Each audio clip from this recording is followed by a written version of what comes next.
बातमीपत्राच्या पहिल्या भागात आपलं पुन्हा स्वागत। आता बातम्या पाहू विस्तारानं।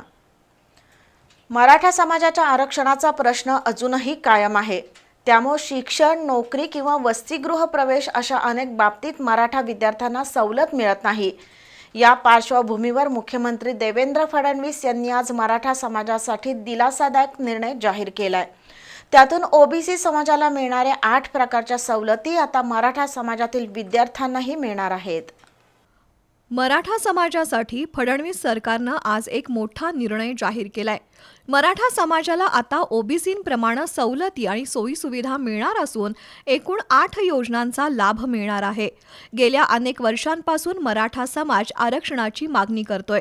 राज्यात आरक्षणाचा मोठा लढा उभारलाय। अशावेळी राज्य सरकारनं मराठा समाजासाठी प्रमुख 8 योजना जाहीर केल्यात।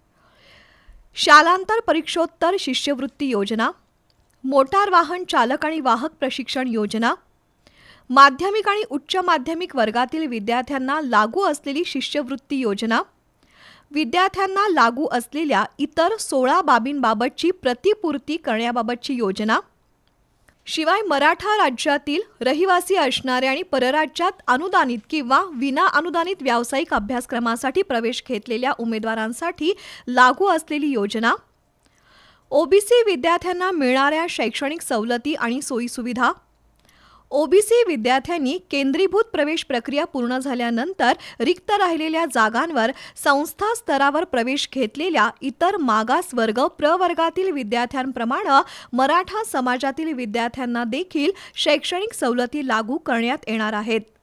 ज्या शैक्षणिक सवलती आणि सोयीसुविधा इतर मागास प्रवर्गाला लागू करण्यात आल्या असतील किंवा भविष्यात लागू होतील, त्या सर्व शैक्षणिक सवलती आणि सोयीसुविधा मराठा समाजाला आपोआप लागू होतील। या निर्णयांमुळे मराठा समाजातील विद्यार्थ्यांना मोठा दिलासा मिळालाय। एकीकडे राज्यातील मराठा आंदोलन तीव्र होत असताना मुख्यमंत्री देवेंद्र फडणवीस यांनी जाहीर केलेले हे निर्णय मराठा समाजासाठी दिलासादायक आहेत।